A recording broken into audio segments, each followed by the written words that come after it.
Hello and welcome once again to our consideration of the upcoming scriptures for our week end celebration, and certainly wishes for a very happy and holy and prosperous new year to all of you who graciously do watch these programs occasionally.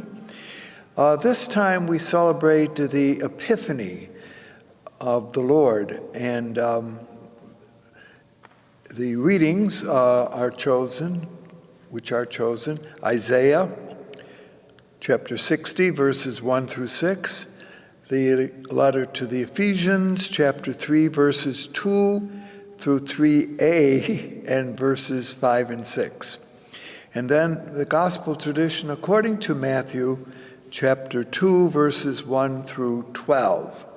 Now, traditionally, as you know, the Feast of the Epiphany is observed on the 6th day of the month of January, and that would make between the 25th of December and January 6th, what are known as the 12 days of Christmas. But since that Epiphany Day, the 6th, falls in the middle of the week or at a time in which many people are unable to attend, in our Western tradition now, particularly in the States, we have moved that to the first Sunday of the new year. By the way, in the olden days, if you had been, for example, lived in Canada, across the border from the States, that would have been considered a holy day of obligation, and regardless of what day of the week it fell, then that would be the day it was observed. Epiphany means, of course, manifestation. And in some historians' viewpoint, this particular celebration marked the first, or really marked the first date for celebrating the birth of Jesus. In fact, in some earlier places, and here again we have distinction between the Western and the Eastern or Greek Church, the 6th of January was celebrated before the 25th of December. Again, various historians argue about this.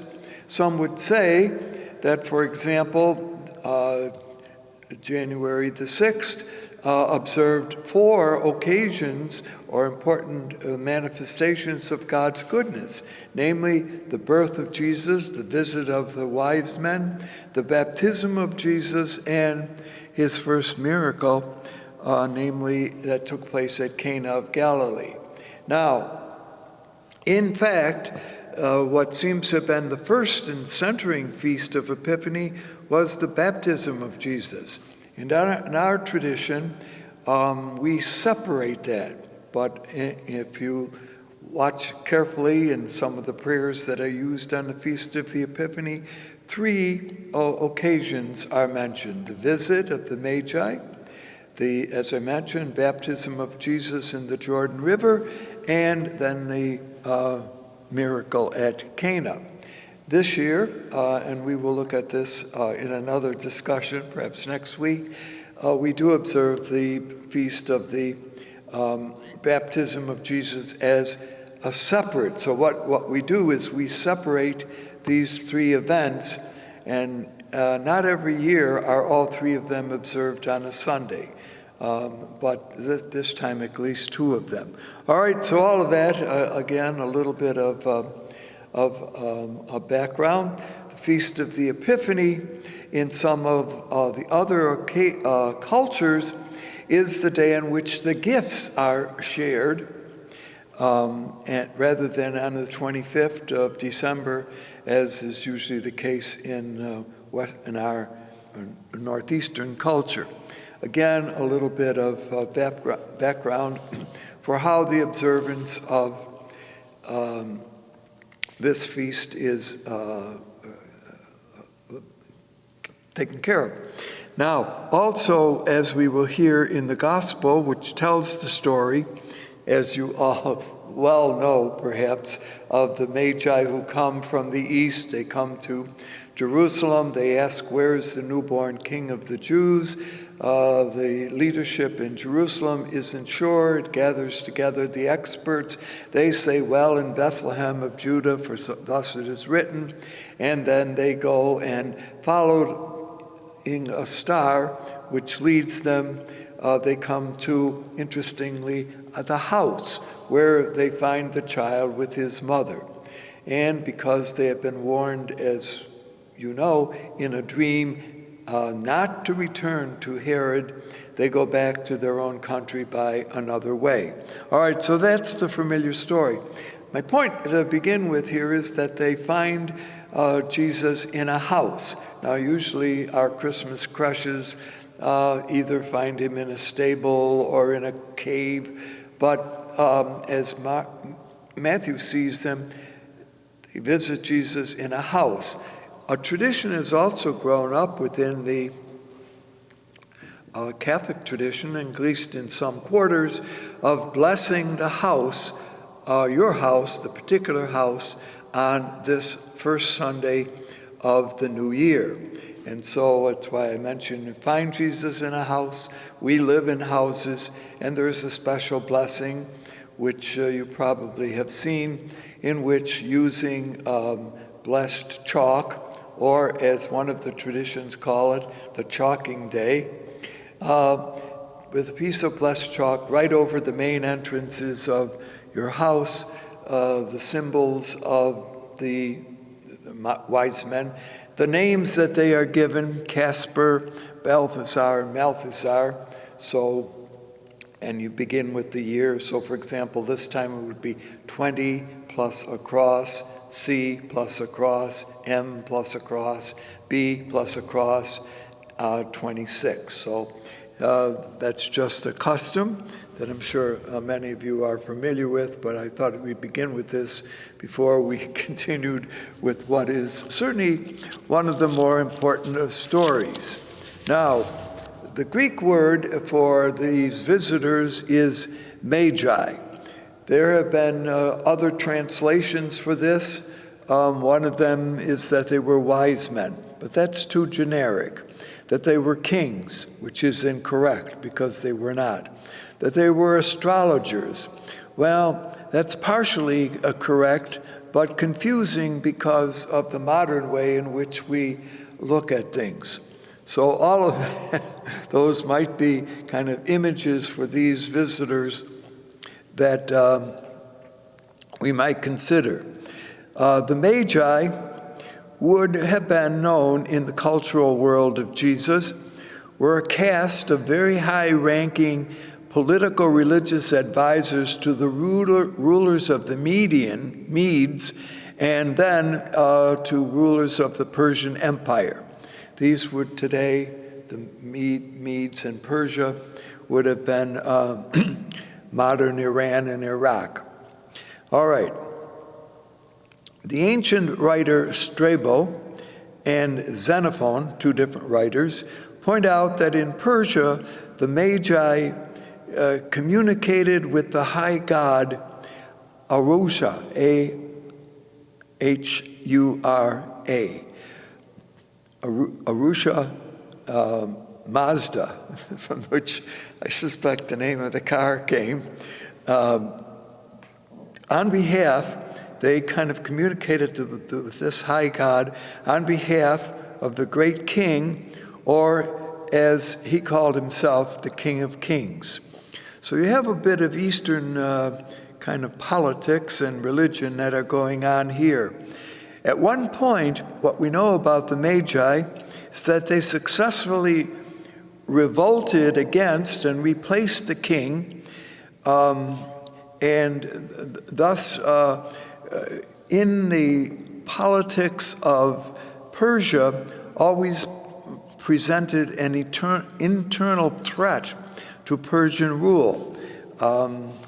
They didn't last for too long, but at least that did happen, and kind of those in positions of top leadership had a certain respect for the Magi, but also a certain concern as to exactly what they might do.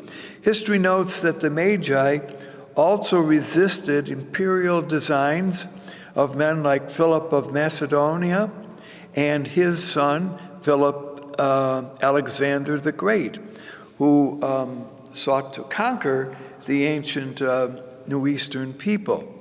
So, as you remember, the Greeks viewed the Persians as decadent and weak. And the Persian prophecies, therefore, similar to those which were found in the book of Daniel, who mentioned the four kingdoms, each of them had been more decadent than the one before. What were those four kingdoms? The Babylonians, the Medians, the Persians, and then the Hellenists, who were the Greeks. So now you have, of course, Romans. And there was, perhaps, in the first century world, a yearning for a new kind of rule that would displace the cruelty and barbarism that sometimes was discovered in earlier ruling kingdoms, and certainly those who argued it in the time of Rome. Rome began to, as we know in Jesus' time, dominate the classical Mediterranean world and even other parts, but basically much of the Mediterranean Ocean Sea, and the Romans, remember, called it Mare Sea, our sea, because they thought they controlled the whole thing. So when the Magi come to Jerusalem, they don't come to honor the ruler who is there in Jerusalem, who would have been Herod the Great, who really exercised, as you remember, his position there because the Roman government gave him that right, and they knew that as long as Herod the Great kept control of the land of Palestine, they didn't have to worry too much about it. Herod was anxious to rule himself, anxious to please the dominant leaders in Rome, and as long as he could maintain control, no serious uprisings, Rome would leave Palestine alone. And of course, I suspect there was a tribute that Herod had to pay to Rome. So when the Magi now, please notice, again, we call them the Magi. We don't know what the number of Magi were who came. Now I know we have it down to 3. Why? Well, keep in mind that as the Gospel of Matthew presents it, they bring with them 3 gifts. The emphasis is not on men, but on the gifts. Over a period of, and there's no name given to these Magi, despite, as we mentioned in the beginning here, by the time of the Middle Ages, they are given names. They are reduced to 3, Caspar, Melchior, and Balthasar. And that, of course, is part of the rich Western tradition that is developed with regard to this visit. Now, as we have noticed on many occasions, the gospel writer Matthew, very familiar with the Hebraic Jewish tradition, may well have crafted this story because it highlights and brings to the attention of his readers the fact that the message of Jesus is not simply and only for those of the Hebraic tradition, but also is meant for everyone. Namely, that it has a more universal message, namely that he is going to be Lord both of the Jews and of the others, whom in Judaism are named as the Gentiles. All right. So all of that, again, a little bit of who are the Magi. Well, we only know that they had some leadership in the ancient world and were widely respected in a certain way. All right. Also, they come. They are told by the leadership in Jerusalem, who have reason to be a little afraid that we have come to find the newborn King of the Jews. Now, we have talked on other occasions about Herod the Great and a lot about his background. And so again, I can only briefly allude you to the fact of what we have noticed on other occasions, that Herod had been in charge of the Palestine from approximately the year 37 before the common time until his death, which occurred in the year 4 before the common time. That, of course, is interesting because therefore it means that Jesus, if we follow that understanding, was born before the death of Herod. So therefore, estimates are he was born about 6 before the common time. So if you like calendars and datings, there's another kind of interesting situation. Story here is therefore not so much interested in the truth of the facts, but more importantly says, let us pay attention to the total picture, to the total narrative, which, by the way, is intended to be theological, namely to have a religious understanding here. And that's the truth that is important here. Truth is found in the total story, as I say, and in its meaning, rather than in taking apart and looking at all of its details. Well, we take apart all of its details, and I know that that's part of what has happened over the years, but as we observe this time the visit, okay? So they are guided by a star. Now, please, really, we know a lot about stars in the heavens, and stars, it makes for a good story, but if you take it quite literally, it's a little bit difficult to take historically factual, that a star moves over a place and then kind of beams down and disappears when it comes to Jerusalem, and when they leave, it suddenly reappears. As we have mentioned, the distance between Jerusalem and Bethlehem is approximately 5 miles. So, again, the star, well, where did that idea come from? Well, Matthew, again, familiar with the tradition, remembers that in the journey of the Israelites through the wilderness years, they were bothered by some of the tribes that inhabited that the region to which they were traveling, and one of them were the Moabites, and they hired a man named Balaam to curse the Jews. So they thought if they cursed them, bad things would happen to them, that would get rid of them, and then they could, be victorious again. 3 times Balaam tries to curse the Israelites. I think we've mentioned the story before, and 3 times it doesn't work. In fact, he turns out offering a blessing. In the 4th oracle of Balaam, he says that he sees a star arising over Jacob.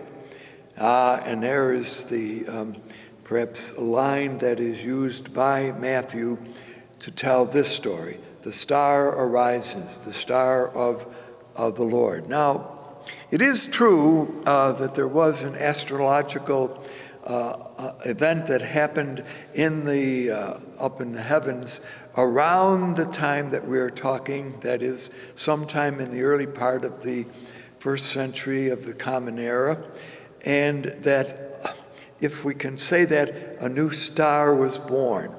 So, but it doesn't move around and it doesn't hang over people or places, but nevertheless, and Matthew was probably also aware of the fact that that same event up in the heavens went back to one of the Roman emperors who, when he was made emperor, the star was supposed to have been born for his sake. So Matthew, of course, very carefully canceling out, whenever he can, some of the Roman influence, says, but the star's real purpose was to allow these men from the east to come and worship. Now, notice too that when the men come to the house where Mary and Joseph are, although Joseph does not appear in this picture, interestingly, the Magi find Mary with the child, with Mary. Well, they worship him. So it is only Jesus that receives the worship of the Magi, not Herod or not any of the Roman rulers of the place. Now they bring with them gifts. Yes. And these, as we notice, are luxury items. And one might say, if you were bringing gifts for a child, these would hardly be the kind of gifts that you would bring. What are they? Gold, frankincense, and myrrh.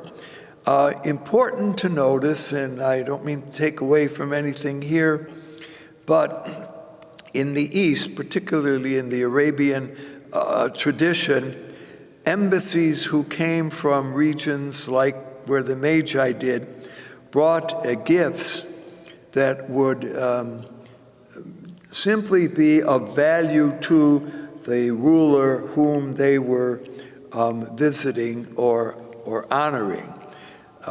They did not have separate meanings as now we do, okay? So you will hear, I'm sure in many of our homilies and in our discussions, well, the gold indicates the royal divinity, the royal status of Jesus, the incense, his divinity, and the myrrh indicating his suffering and death, or were kind of a burial frankincense of some kind.